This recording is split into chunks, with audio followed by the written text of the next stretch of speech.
je suis Cécile Tovel. J'ai fondé la Minuterie il y a maintenant 8 ans et c'est une entreprise que nous avons développée sous forme de franchise et succursale et c'est pourquoi vous êtes répartis un peu partout en France aujourd'hui. Donc, merci de participer à ce webinaire et j'espère que voilà, on va pouvoir répondre à vos questions. Barbara. Merci Cécile. Donc, merci en effet à la Minuterie d'avoir pris l'initiative de mettre en place ce webinaire sur ce thème qui arrive assez bien en fait dans le timing de l'année en termes d'orientation. Et c'est vrai que c'est un sujet sur lequel il faut quand même anticiper un peu si on veut retirer un petit peu de pression qu'il peut y avoir autant pour les jeunes que pour vous qui êtes là derrière votre écran en tant que parents. Donc, je me présente aussi rapidement. En fait, j'ai une formation initiale, moi, en communication. Et puis, j'ai travaillé pendant un certain nombre d'années en tant que chargée de communication. Et je me suis reconvertie il y a une quinzaine d'années vers l'accompagnement en bilan de compétences, tout d'abord. Je me suis formée ensuite au coaching et puis à un certain nombre d'outils, de la PNL, analyse transactionnelle, de l'hypnose. Et j'ai une partie de mon activité qui est du coaching de vie et une autre partie qui est donc dédiée à l'accompagnement des jeunes dans la construction de leurs projets d'orientation scolaire et professionnelle. Et pour cela, j'utilise entre autres un outil qui est l'ADVP. C'est une méthode québécoise en fait, qui veut dire activation du développement vocationnel et personnel. C'est un petit peu long comme terme, mais en tout cas, c'est comme ce que font les Québécois, très pratico-pratique. Et depuis le temps que je l'utilise, sincèrement, voilà, je trouve que c'est vraiment très efficace. Je suis également maman de 3 enfants et j'ai deux parcours sup, 2 accompagnements, en tout cas à la maison, à mon actif. Et voilà, sincèrement, pour le vivre en accompagnant auprès de jeunes, mais également avec les enfants, je me rends bien compte que voilà, il peut y avoir pas mal de pression autour de toutes ces thématiques et des choix que vos jeunes sont amenés à faire. Voilà. Donc, alors, on est ensemble pour aborder la façon dont vous allez pouvoir accompagner en tant que parent au mieux vos jeunes. Je vais essayer de vous donner quelques éléments pratiques aujourd'hui. L'idée est vraiment de bien prendre conscience. À la fois, je me dis que si vous assistez à ce webinaire, c'est que vous avez conscience que c'est quelque chose qui peut être assez complexe et je trouve qu'il se complexifie d'ailleurs dans le temps. Tout simplement parce que entre autres, hein, l'univers professionnel, l'univers économique se complexifie. Et puis, ce que nous sommes aussi en train de vivre là tous en ce moment depuis le début de l'année va très certainement encore complexifier les choses. Alors, je voulais juste partager avec vous ce premier chiffre qui est qu'un jeune, ce premier pourcentage, en fait, un jeune sur 3 regrette son choix au moment du bac. Et actuellement, en France, nous avons à peu près 900 000 jeunes qui passent leur bac chaque année. Donc, cela veut dire qu'il y a à peu près 300 000 jeunes qui peuvent regretter plus ou moins le choix qu'ils vont faire au bac.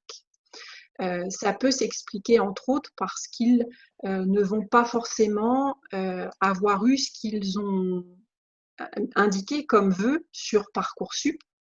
Et c'est aussi très souvent symptomatique du fait qu'ils ne se sont pas beaucoup investis en fait dans leur projet d'orientation, qu'ils ont un peu délégué en se disant que les choses allaient se faire assez facilement, simplement, à la fois parfois par manque de maturité, mais aussi par peur, hein, parce que c'est quand même anxiogène de se dire je vais faire un choix de métier pour toute ma vie, alors qu'on sait en effet qu'on est amené à changer pour la plupart d'entre nous de métier et ça a tendance d'ailleurs à s'accélérer et à s'accentuer au cours de notre vie professionnelle.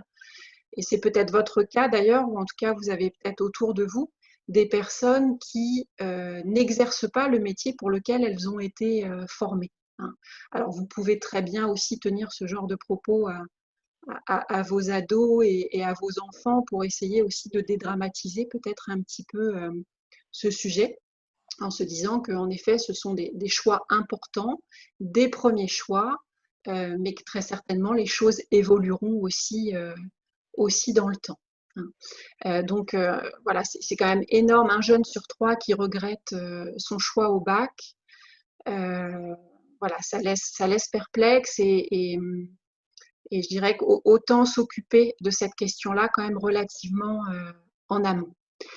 Et la situation se complexifie aussi avec cet autre paramètre qui est que dans les années 90, en fait, que je ne vous dise pas de bêtises, j'ai pas une super mémoire, moi, des chiffres, mais dans les années 90, donc il y avait, on pouvait choisir entre à peu près 3000 filières de formation.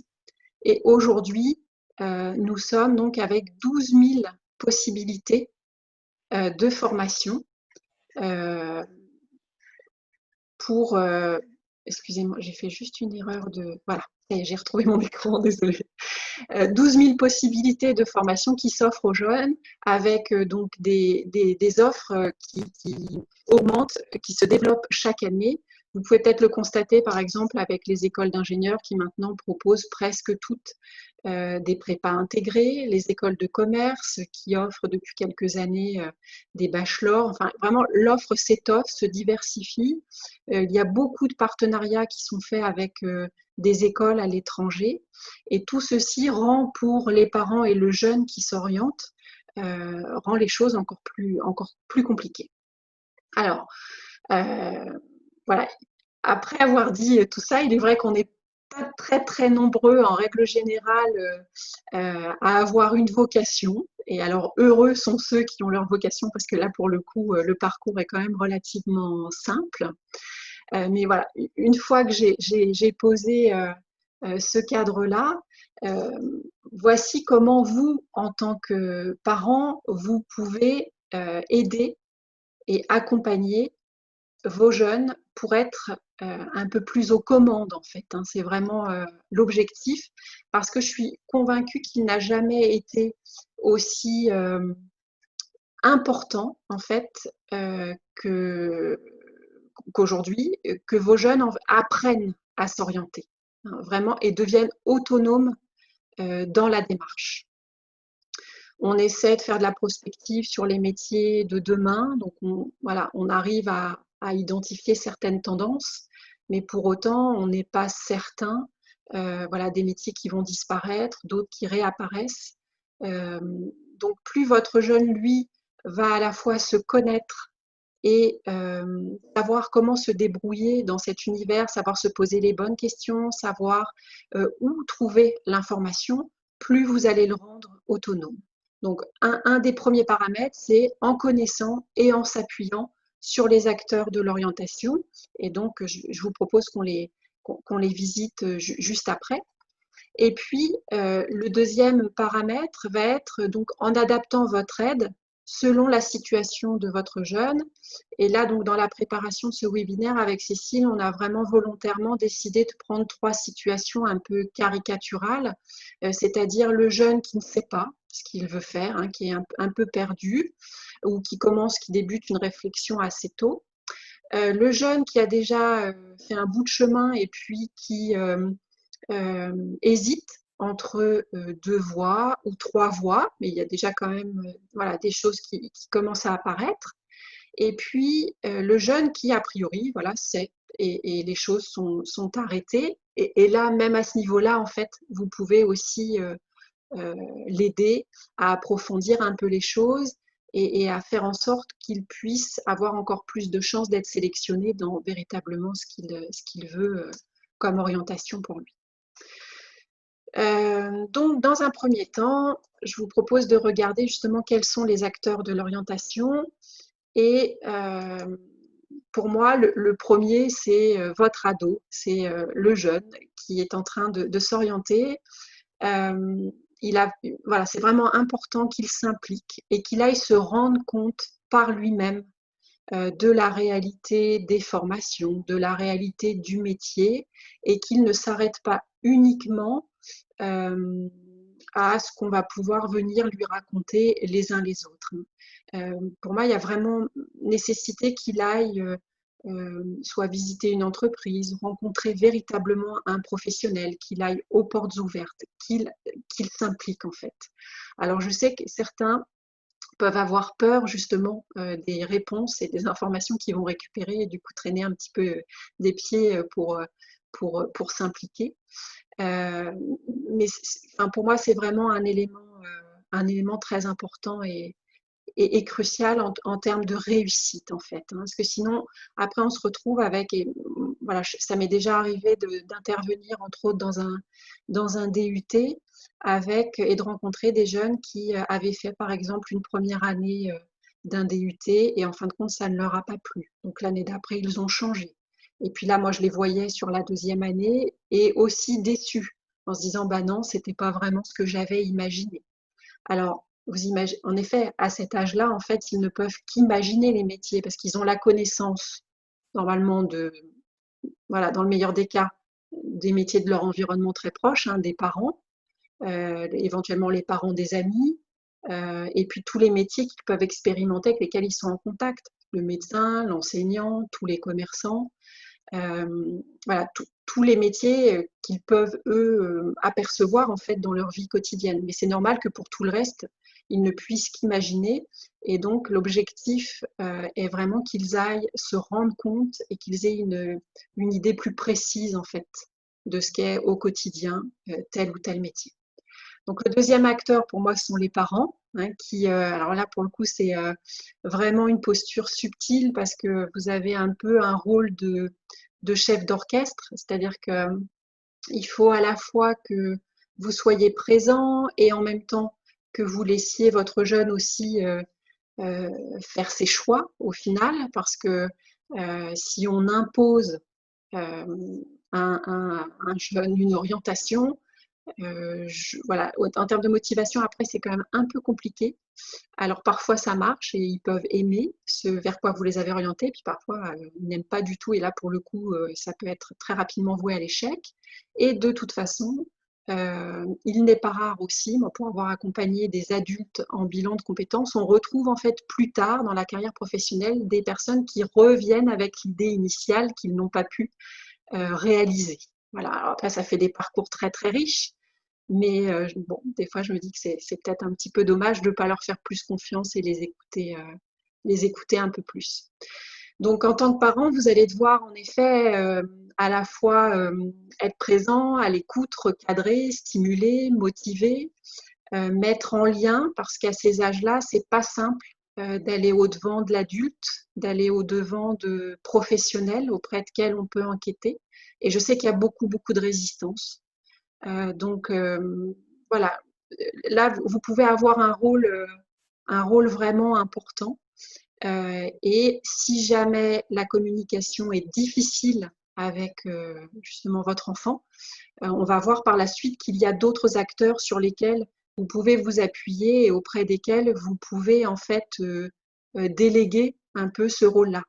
Je vais vous donner l'exemple de la conduite accompagnée. Moi, je sais qu'autour de moi, j'ai des amis qui s'énervent tellement après leur enfant conduisant qu'en fait, ils ont préféré déléguer à quelqu'un qui est très très proche de la famille et qui pouvait le faire. Donc, pour l'orientation, je pense que c'est aussi tout à fait possible.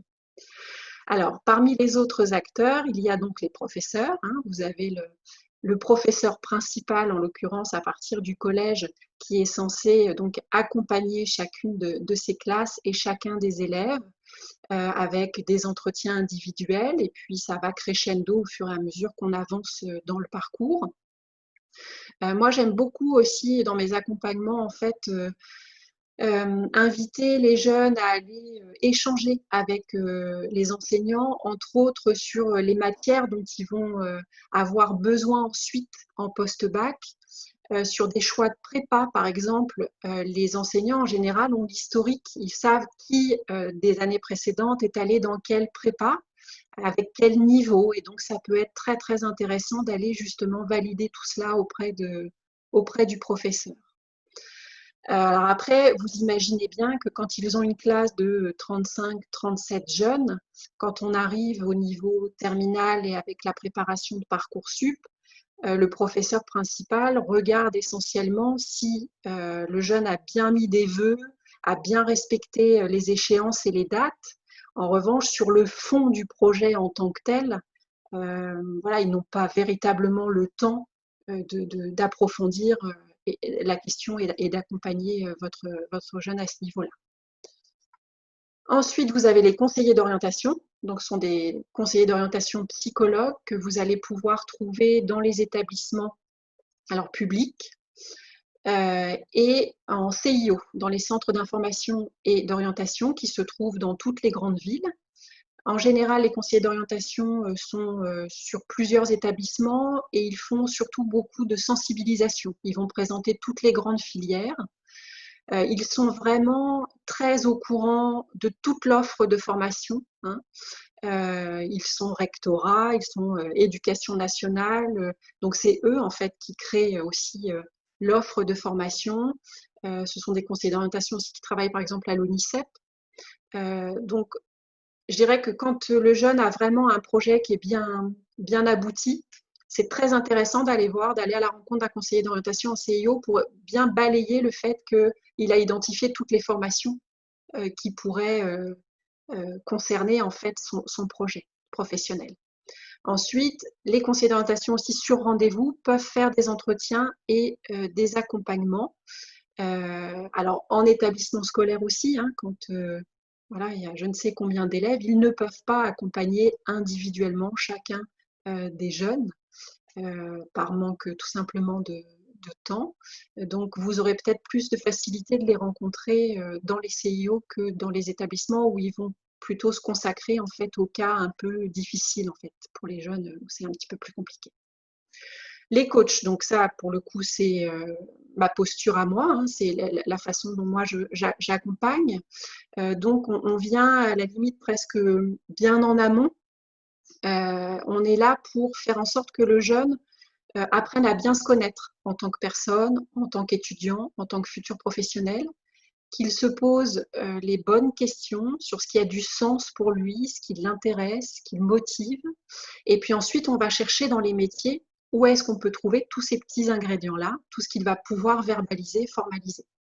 Et après, dans un second temps, on ira accompagner l'identification de formation.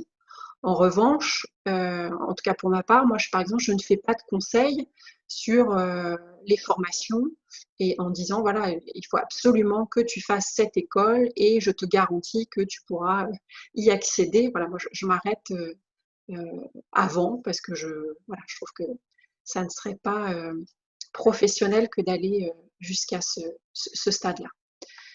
Donc ensuite, vous avez, alors j'ai mis ça dans les acteurs, tous les lieux, les sites d'information. Donc vous avez les salons d'orientation, tout ce qui concerne les portes ouvertes. Et là, malgré ce que l'on est en train de vivre ensemble, les écoles déploient énormément d'énergie à organiser des visites virtuelles ou en tout cas des portes ouvertes virtuelles où vous pouvez poser toutes les questions que vous souhaitez. Vous avez également sur Internet une quantité phénoménale d'informations, alors sur les sites de l'ONICEP, l'étudiant, mais encore d'autres sites, simplement en mettant dans votre moteur de recherche métier infirmier, métier chercheur scientifique, vous allez récupérer en fait plein de références pour aller récupérer de l'information, et soit de l'information écrite, soit également il y a beaucoup de vidéos et beaucoup de témoignages de professionnels. Voilà pour les lieux et les sites d'information. Oui, le site Parcoursup. Lorsque en terminale, votre jeune a accès à Parcoursup, ce site-là est vraiment extrêmement bien fait et chaque formation est détaillée avec tous les attendus et les compétences qui sont demandées pour chacune des formations. Sincèrement, voilà, je le trouve très, très, très bien fait. Et enfin, j'ai donc ajouté les professionnels parce que je trouve qu'ils font vraiment partie des acteurs de l'orientation. Il ne faut absolument pas hésiter on peut avoir peur de les déranger, mais la plupart du temps, les gens sont vraiment contents de parler de leur métier. et puis de pouvoir justement rendre ce service à un jeune. Et auprès d'eux, on récupère à la fois les atouts, les inconvénients d'un métier.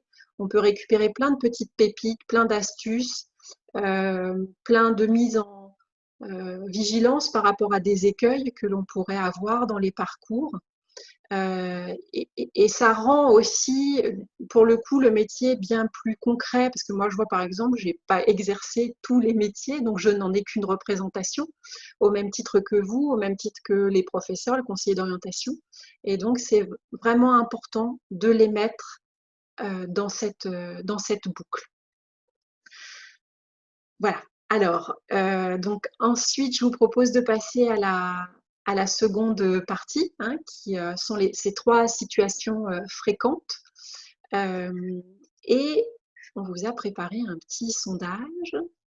Donc, les 3 situations sont celles-ci, avec les jolis dessins de Cécile. Donc, la première, vous voyez une jeune fille qui ne sait pas ce qu'elle veut faire, toutes les possibilités s'offrent à elle. Le second garçon, lui, il a donc 2 voies a priori d'identifier. Et puis, la troisième situation, c'est lorsque le jeune a trouvé en fait son projet d'orientation. Donc, on va vous soumettre un sondage auquel voilà, vous allez pouvoir répondre pour que l'on puisse savoir à peu près les proportions dans quelle situation se trouve votre enfant.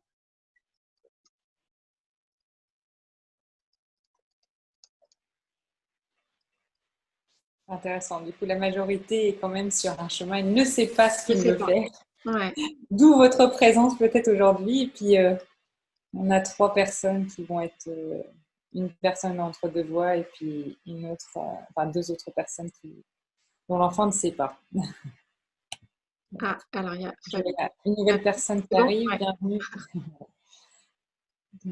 Donc voilà. Bah, super, ça nous donne vraiment un bon moyen de savoir. Donc 80% d'entre vous, les enfants ne savent pas ce qu'ils veulent faire. Je vous laisse reprendre la suite. Je Ouais. mets en vote. Alors, je vais fermer. C'est bon. Tu J'ai l'as ouvert photographié, mon c'est bon? sondage. C'est D'accord. bon, c'est fait. Hop, Donc voilà. on va Alors, étudier donc, ces 3 cas. ouais. La première situation, donc votre jeune ne sait pas du tout ce qu'il veut faire. Alors, moi, ce que j'aurais tendance à vous dire pour commencer, c'est d'éviter d'aller dans la mesure du possible, justement, quand il sait absolument pas ce qu'il veut faire dans un salon d'orientation. Alors, parfois, ça fonctionne, hein, mais la plupart du temps, c'est en fait hyper anxiogène au final parce que vous allez parcourir le salon sans savoir ce que vous cherchez. Il va parcourir le salon sans savoir ce qu'il cherche. Et il y a tellement d'informations qu'au final, vous allez prendre plein de plaquettes et vous ne serez pas plus avancé. Mais par contre, voilà, ça peut être hyper stressant de se dire, voilà, voilà je ne sais toujours pas par quoi commencer. C'est un peu comme si vous alliez dans une agence de voyage en disant, je veux partir en vacances, mais je ne sais pas trop quel est mon budget. Je ne sais pas du tout où j'ai envie d'aller. Je ne sais pas si j'ai envie de partir avec du monde ou tout seul. Je ne sais pas si j'ai envie de partir loin ou pas. Enfin, voilà, vous voyez un peu l'analogie avec le voyage. Et donc, pour le coup, ça peut être en effet assez stressant. Alors, très souvent, moi, j'entends des jeunes qui me disent ben, je ne sais pas ce que je veux faire, par contre, je sais ce que je ne veux pas faire. Donc ça peut être aussi un début. Ça peut être voilà, une première amorce en listant ce qu'il ne veut pas faire. Parce qu'à partir de ce qu'il ne veut pas faire, vous pouvez lui poser d'autres questions pour essayer justement de cibler et d'arriver sur des choses qui ne lui déplairaient pas. Donc ça, c'est une première technique. Et puis, autant les 15-20 ans sont assez rarement conscients de leur potentiel, en revanche, ils sont capables d'exprimer quand même assez facilement leur centre d'intérêt.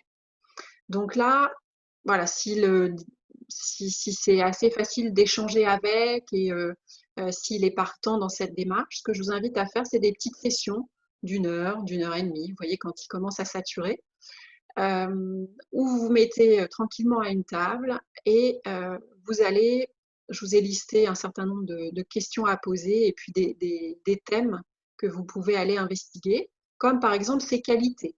Quelles sont les qualités que vous lui reconnaissez dans la famille? Quelles sont les qualités qui lui sont reconnues? Lui-même, quelles sont les qualités qu'il se reconnaît? Il peut demander aussi à des amis. Pour vous aider, vous pouvez aller sur Internet et chercher liste de qualités.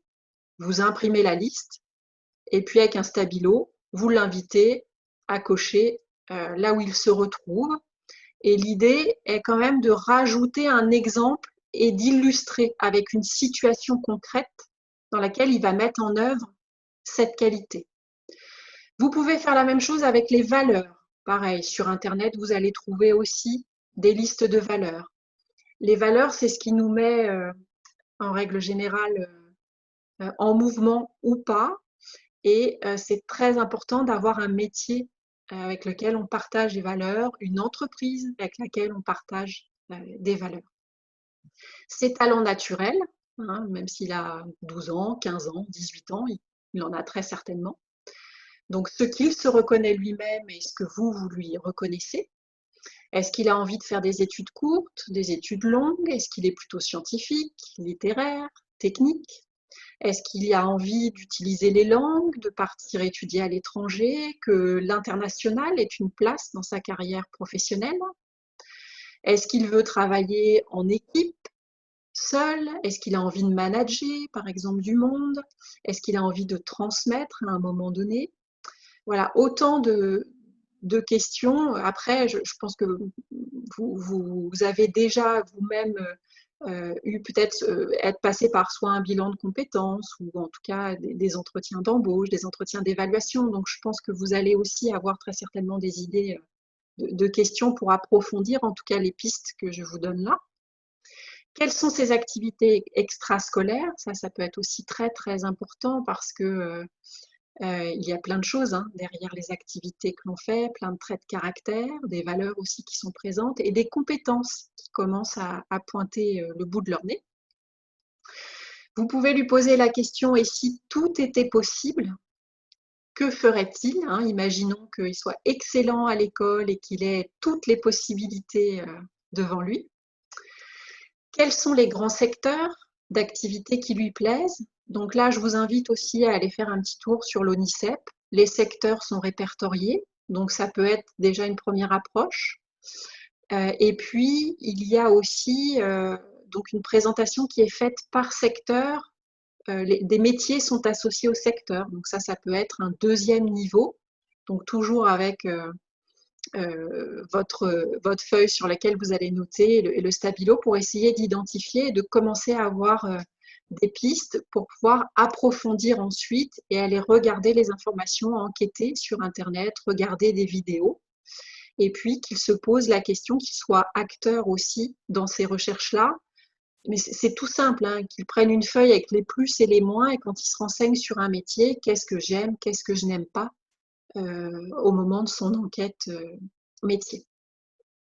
Alors, là, je vous ai mis quelles sont les causes, les grandes causes qui le mettent en colère, parce que très souvent, derrière nos colères, il y a justement des informations sur ce qui a beaucoup de sens pour nous. Et donc, l'idée est, je ne sais pas moi, par exemple, la maltraitance animale. Je vous prends cet exemple-là parce que c'est plutôt tendance en ce moment. Si c'est ce qui génère énormément de colère chez votre jeune, vous pouvez lui demander, une fois que vous avez identifié sa colère, qu'est-ce qu'il pourrait faire pour justement limiter la maltraitance animale. Et là, vous pouvez avoir des pistes en fait, de posture que lui aimerait avoir dans sa vie professionnelle. Voilà, ça peut être vraiment très, très intéressant de creuser cette question. Ensuite, là, je vous partage cette petite carte. Je ne sais, voilà, parfois dans les établissements scolaires, on leur apprend à travailler ainsi, avec les cartes heuristiques, le mind mapping. Donc ça, c'est juste pour vous, lorsque vous faites tout ce travail de recherche et d'identification de qui il est, de ses centres d'intérêt, vous pouvez organiser les choses ainsi. Vous faites une branche qualité, une branche valeur, une branche talent, une branche compétence, une branche activité extrascolaire. Et comme ça, tout ça, ça peut tenir en fait sur, par exemple, une feuille, une grande feuille A3. Et puis, vous compilez au fur et à mesure les informations que vous récupérez. Et aussi un autre moyen d'amorcer les échanges avec lui et d'avancer sur la connaissance de soi et sur la possibilité d'identifier des pistes. Voici les deux premiers sites, hein. www.16personalities.com. C'est un test de personnalité qui est fondé sur le MBTI, que vous connaissez peut-être en entreprise, qui est très très utilisé en accompagnement, en bilan de compétences entre autres. Et donc vous allez avoir des profils, une fois que le jeune a renseigné le questionnaire, vous allez avoir accès au profil qui lui correspond le plus, avec donc des caractéristiques de personnalité et également des propositions de métier. Alors, Mon Emploi, www.monemploi.com/riazec, c'est également un autre test avec 6 grands profils. Les conventionnels, ce sont les personnes qui aiment les choses très carrées, les chiffres, on va avoir tous les métiers du droit dedans. Les réalistes, qui aiment être en plein air, travailler avec plutôt le travail manuel, qui aiment voir le résultat concret de leurs résultats. Les artistes, les personnes qui ont un profil social, donc qui ont envie d'aider, qui aiment la communication, l'échange avec l'autre, mais surtout pour être utile et aider l'autre. L'entrepreneur, qui lui va aimer tout ce qui est management, leadership, mener un projet, influencer, communiquer, faire du business. Et puis, l'investigateur, donc ça sont toutes les personnes qui vont plutôt aimer donc investiguer, faire des recherches, avoir plutôt des activités assez intellectuelles où on va poser un diagnostic et trouver des solutions. Donc en passant ce type de test, vous allez avoir accès à votre profil et à des propositions de métier. Là, moi, voilà, restez quand même critique par rapport aux propositions de métier, c'est-à-dire que si, je sais pas moi, il y a commissaire de police qui sort et que votre jeune vous dit « ah ben non, non, je me vois pas du tout dedans », c'est complètement à respecter. Moi, je sais que ce sont des outils que j'utilise, mais que j'utilise en complément pour voilà, continuer à ouvrir des portes et à échanger. En revanche, je ne prends pas les résultats pour argent comptant. Et très souvent, on se retrouve des fois beaucoup plus dans le descriptif du profil, aussi dans les métiers qui sont cohérents. Mais voilà, je vous alerte juste là-dessus de garder en fait votre autocritique en fait par rapport aux métiers qui peuvent être proposés. Et je vous ai mis un troisième site, www.horizon21.fr. Ça, c'est un site dans lequel vous avez toutes les spécialités qu'il y a maintenant à partir de la première. Et donc, en cochant les 3 spécialités de première que vous préférez, ensuite, vous avez des pourcentages de poursuite d'études qui vous sont proposés et d'idées de métier. Donc, il est vraiment très, très bien fait. C'est l'ONICEP qui est derrière. Et donc, ça peut être très aidant au cours de la seconde. Et puis ensuite, pour vraiment bien valider que le projet est complètement cohérent et puis réaliste, et pour que vous n'ayez pas de surprise ensuite au niveau du Parcoursup, enfin des résultats de Parcoursup. Voilà. Alors, votre jeune, lui, hésite entre 2 voies. Là, ce que je vous propose de faire, c'est la possibilité, précédent, d'identifier ce qui est important pour lui, donc avec entre autres tous les outils qu'on vient d'évoquer, et puis tout simplement faire un tableau. S'il hésite par exemple entre, je sais pas moi, des métiers complètement différents, avocat et chimiste, vous allez lister tout ce qui est important pour lui en termes d'intérêt. Et toutes les compétences qu'il a déjà, ses qualités, et dans lequel des 2 métiers on va retrouver le plus de paramètres.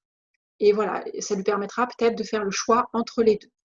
Ensuite, un autre moyen, c'est de lui demander, par exemple, on imagine, tu es chimiste. Donc voilà, essayer de lui faire décrire comment il se voit, dans quel type d'entreprise, dans quel type de secteur il pourrait travailler. Et une fois qu'il est bien imprégné, qu'il se visualise. Vous pouvez lui demander, voilà, tu es chimiste, et dans ce cas, à quoi contribues-tu dans ce monde? Tu fais partie des personnes qui font quoi dans ce monde? Vous faites la même chose avec l'autre métier d'avocat. Et là, en règle générale, on obtient franchement des réponses très fortes, très puissantes. Et je dirais que le jeune ressent, même physiquement, enfin, là, on arrive à un stade plutôt émotionnel, quel est celui qui a le plus de sens pour lui. Vous pouvez aussi lui faire imaginer qu'il renonce à l'une des deux voies. Hein. Bon, bah voilà, t'es chimiste, on parle même plus d'avocat. Et qu'est-ce que ça te fait? Est-ce que voilà, t'as vraiment une déception? Et inversement, je vous ai mis la méthode québécoise. Alors, j'ai pas l'accent québécois, mais les Québécois disent souvent, et ça revient un petit peu à celle d'au-dessus, enfin, à l'idée qui était juste au-dessus, c'est est-ce que ça me dit oui ou ça me dit non à l'intérieur, hein, vraiment se reconnecter, pas toujours être que dans sa tête et faire un choix uniquement intellectuel, réfléchi, mais aller aussi sur les émotions en fait, hein, voir là où ils auront le plus de plaisir et là où les choses où ils se sentent le plus animés. Et puis, alors là, je fais peut-être un petit peu, c'est un peu de la provoque, mais à pile ou face, c'est aussi un moyen de se rendre compte justement quand, bon bah voilà, si c'est pile, c'est chimie, si c'est face, c'est avocat, et si c'est pile, voilà, quelle est la déception? On peut ressentir aussi assez facilement si en fin de compte on a véritablement un regret pour l'autre métier. Barbara, il y avait juste une question par Oui. rapport à tout à l'heure. Y a-t-il des équivalents des sites que tu as proposés pour le collège en classe de troisième? Alors le RIASEC, le Mon Emploi, on peut tout à fait le faire en troisième, il n'y a aucun problème. Les deux sites que je vous ai mis là sont gratuits. La seule chose, c'est qu'on risque peut-être de vous demander votre adresse mail pour récupérer les résultats et peut-être que vous aurez de la pub derrière. Mais en tout cas, ces tests-là sont gratuits. Hein. Après, vous pouvez demander aussi au sein des établissements scolaires. Je sais que voilà, parfois, l'établissement investit dans un test et il est possible d'en passer. Ils ne le font peut-être pas forcément systématiquement, mais en le demandant, parfois, oui, c'est tout à fait possible. Alors, la dernière. Le Alors, la dernier point. dernière, donc c'est votre jeune sait en effet ce qu'il veut faire. Donc, moi, je vous invite à l'inciter vraiment à creuser et puis à aller vérifier le contenu des formations, hein, voir les programmes, quelle matière il va avoir et sur plusieurs années. Se rendre aux portes ouvertes des écoles. Et là, en ce moment, peut-être que, je ne sais pas, à l'automne, on aura malheureusement peut-être que des portes ouvertes virtuelles, mais de toute façon, enfin, il faut les faire. Vous avez possibilité de poser toutes les questions que vous souhaitez. Et ça permet, quand on hésite, par exemple, entre des écoles de commerce ou des écoles d'ingénieurs ou d'autres, voilà, différentes écoles, ça permet de se rendre compte véritablement de ce qu'on vous propose. Et puis, de voir si on se projette en fait dans l'une des écoles. Enquêter auprès de professionnels, surtout si voilà, une fois que le jeune sait ce qu'il veut faire, il a déjà fait un bout de chemin énorme. Donc bien enquêter auprès de professionnels parce que derrière, il va récupérer des informations que les autres n'auront pas forcément et ça peut faire la différence dans les lettres de motivation, dans les entretiens de sélection, même lors des portes ouvertes, lorsqu'on échange. Voilà, aux portes ouvertes, on rencontre des étudiants qui sont actuellement en formation, mais on rencontre aussi des enseignants, on rencontre le sous-directeur, le directeur, on rencontre l'équipe éducative. Donc, ils peuvent déjà se faire une idée de qui vous êtes et si on a une idée plus concrète et un projet plus construit, je peux vous assurer que ça peut vraiment faire aussi la différence et donner encore plus de chances d'être sélectionné. Voilà. Donc en conclusion, en fait, voilà, moi j'ai vraiment envie d'insister sur le fait qu'il faut vraiment faire en sorte que votre jeune soit impliqué. Alors soit l'échange et puis c'est très facile de le faire avec vous, soit sinon vous avez vu, hein, on a identifié quand même pas mal d'acteurs sur lesquels vous pouvez vous appuyer, auprès desquels vous pouvez déléguer. Et l'idée c'est que ils apprennent d'abord à se connaître, ils apprennent à identifier ce qui va le motiver, ce qui a du sens pour lui. Ensuite, aller regarder dans quel métier on peut trouver cela. Moi, j'ai vraiment une croyance très très profonde que, en fait, plus on va trouver un métier qui a du sens pour nous, et meilleur on va être dans nos études, meilleur on va être ensuite professionnellement. Voilà, on va prendre beaucoup de plaisir. Donc, je pense qu'il y a une clé qui est vraiment là. Et d'ailleurs, Cécile, tu m'as préparé une super icône qui est celle-ci. Hein. L'idée, c'est vraiment d'aller chercher son super pouvoir pour pouvoir l'exercer au quotidien. Et puis, bien faire attention que voilà, le projet qui est défini est bien réaliste et réalisable, et que les vœux que vous mettrez sur Parcoursup soient à la fois sécurisants pour ne pas se retrouver sans rien, et soient bien réalistes par rapport au niveau du jeune et à son projet. Là, moi, j'accompagne en ce moment justement quelqu'un qui n'a rien eu de ses vœux au mois de juin, et derrière, en effet, on ne le laisse pas sans rien, et il lui est proposé des formations, mais voilà, qui ne correspondent absolument pas à ce qu'il aime. On lui propose en fait des formations où il reste des places. Donc ça peut être une année de transition, mais c'est quand même un petit peu compliqué ensuite d'aller en cours dans ce contexte-là toute l'année.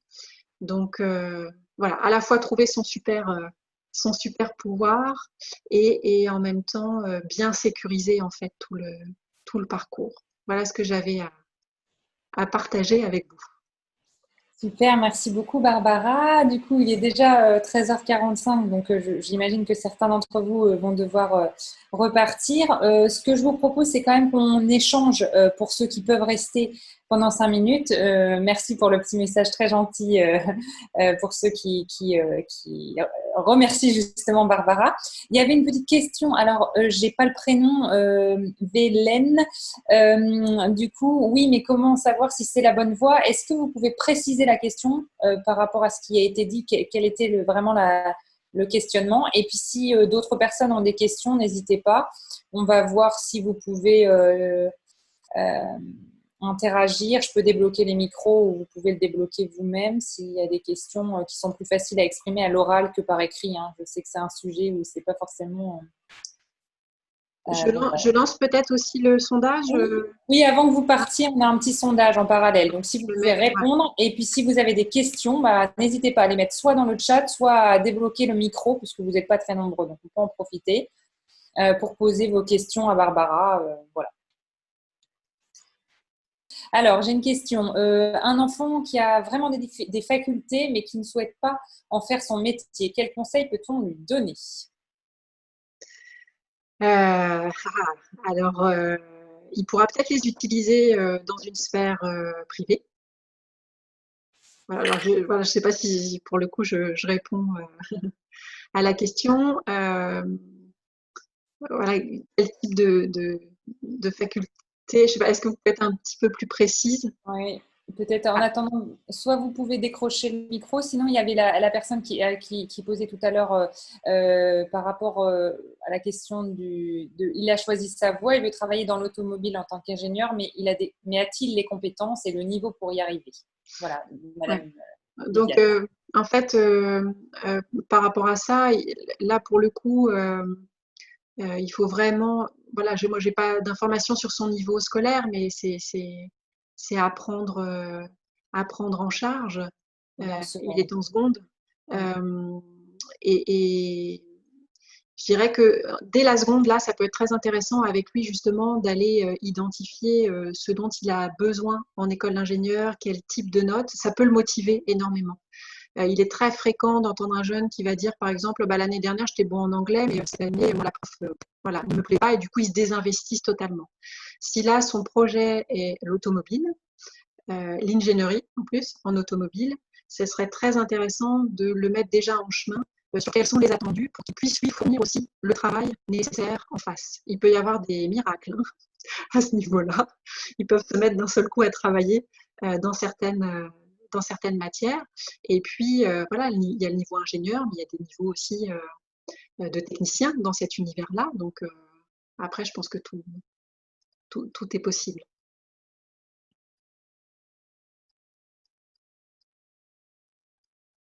J'avais fermé mon micro. Que pensez-vous d'un master en ressources humaines après une licence de lettres?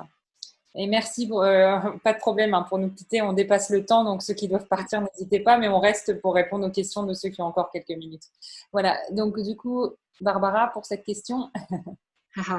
Ouais, en fait, là c'est surtout, pourquoi pas, hein, si c'est ce qui intéresse la personne, il faudrait juste bien vérifier les passerelles qui existent et quel est justement le meilleur parcours. Dans le supérieur, il y a l'équivalent des CIO aussi, les SUIO.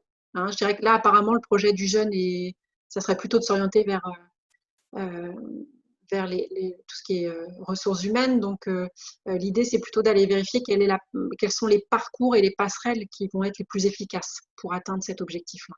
Au niveau universitaire, il y a un service vraiment d'information et d'orientation, et qui connaît toute l'offre en fait de formation.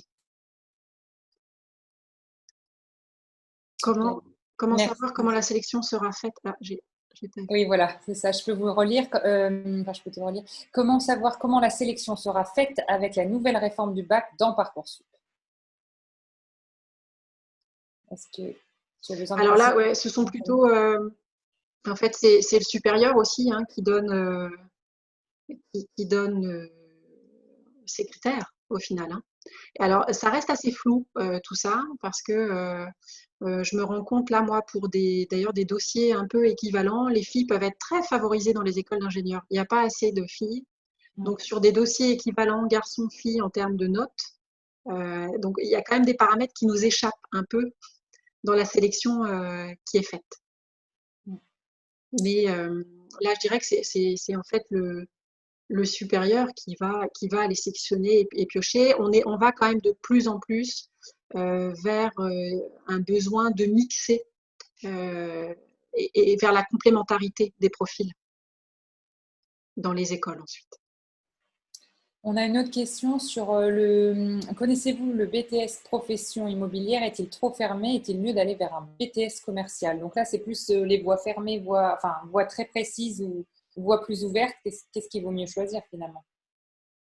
Je dirais que si la personne est sûre de vouloir faire de l'immobilier très longtemps, autant qu'elle aille directement à son objectif. Après, si c'est plus l'immobilier qui est en question, en effet, autant élargir le panel. Hein, et puis, avec son BTS commercial, elle peut peut-être orienter ses stages. Ça, c'est aussi un moyen d'orienter les stages, en fait, dans la sphère immobilière. Pouvez-vous nous en dire plus sur le ADVP? Sur l'ADVP, l'ADVP, en fait, il y a beaucoup de personnes dans l'insertion professionnelle, dans les centres de bilan de compétences pour adultes qui sont formés. C'est,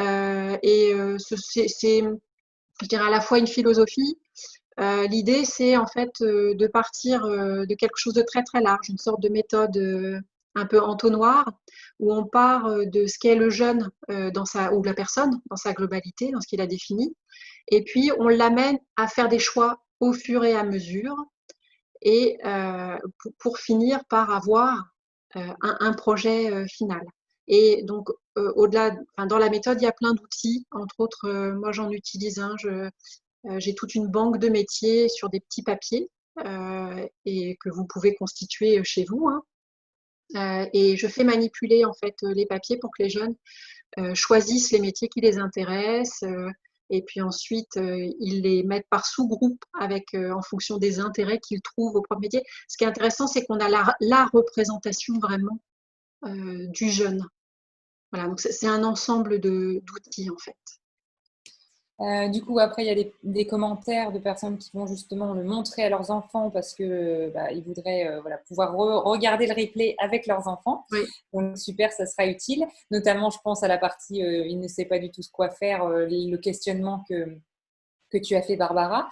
Et puis là, encore une dernière question. Existe-t-il des statistiques, informations présentant la comparaison entre l'offre et la demande par métier?